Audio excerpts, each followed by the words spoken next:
주말에 푹 쉰 것 같지만 다시 출근하려면 이상하게 더 피곤하고, 또 열심히 집중하다가 잠깐 쉰 것이 오히려 더 피곤할 때가 있는데요. 대체 왜 이런 일이 생기는 걸까요? 뇌과학 측면에서 답을 해보자면 가장 큰 문제는 휴식 시간과 보상 시간을 구분하지 않았다는 겁니다. 네, 우리는 쉰다고 하면서 그 시간에 보상을 누리고 있었던 것이죠. 뇌과학에서는 이를 가짜 휴식이라고 말하기도 하는데요. 즉, 뇌 휴식을 위한 행동과 보상을 위한 행동은 전혀 다른 결과를 가져온다는 겁니다. 뇌를 위한 휴식은 말 그대로 뇌를 재충전시키는 효과가 있지만, 보상을 위한 행동은 우리 뇌를 더 피곤하게 만든다는 것이죠. 실제로 이에 대한 연구들은 많은데요. 정리하는 뇌의 저자이자 저명한 뇌의 과학자 다니엘 레비티는 일반적인 작업들보다 SNS나 동영상 시청이 뇌의 에너지를 더 많이 소비한다고 강조했고, 미국 UCLA 연구에서는 이런 가짜 휴식은 뇌를 더 긴장하게 만들어 스트레스 호르몬인 코르티솔을 더 증가시킨다고 했죠. 즉, 우리는 분명 쉬고 있다고 생각하지만 실제로 뇌는 더 큰 부담을 받고 있었던 겁니다. 그런데 더 심각한 문제가 있습니다. 바로 보상 행동이 뇌 회로를 바꿔버린다는 점인데요. 집중할 때는 도파민이 전전두엽과 부정엽을 향해 흐르고 기억과 학습 네트워크를 강화합니다.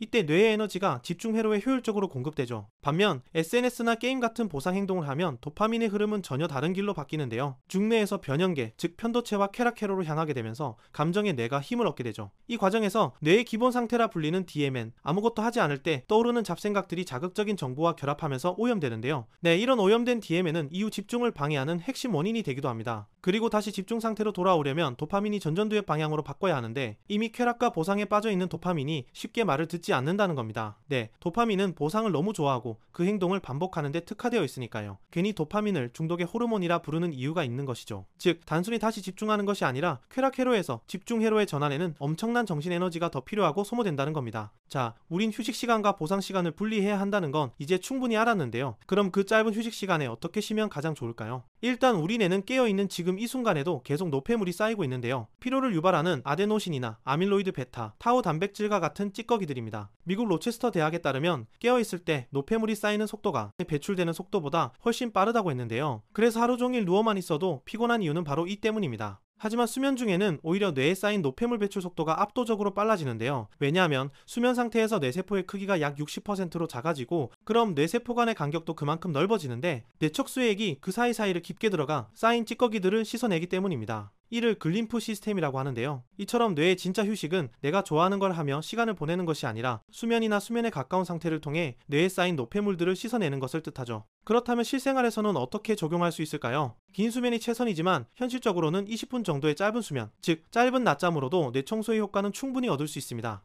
특히 커피를 마시고 곧바로 20분 정도 잠을 자는 커피냅은 피로를 유발하는 아데노신을 훨씬 많이 줄일 수 있는데요. 게다가 잠에서 쉽게 깨어날 수 있게 도와주기도 하죠. 그런데 왜 꼭 20분의 낮잠이어야 할까요?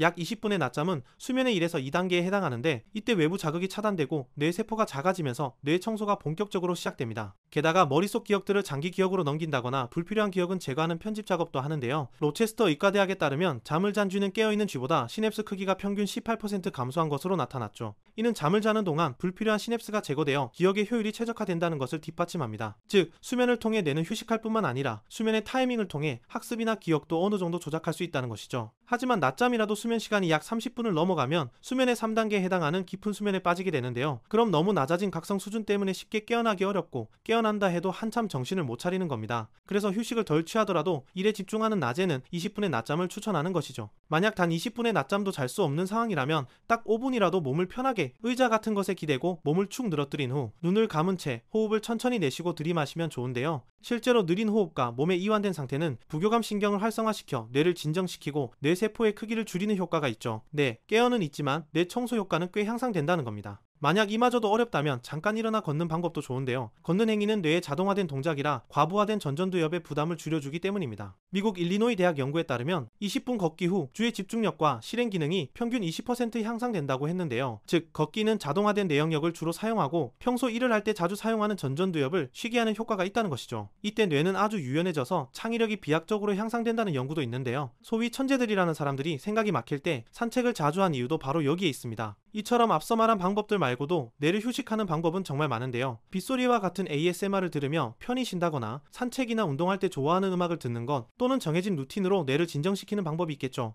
이 영상을 본 여러분들도 자신만의 휴식 방법이 있다면 댓글로 공유해 주시면 너무 좋을 것 같네요.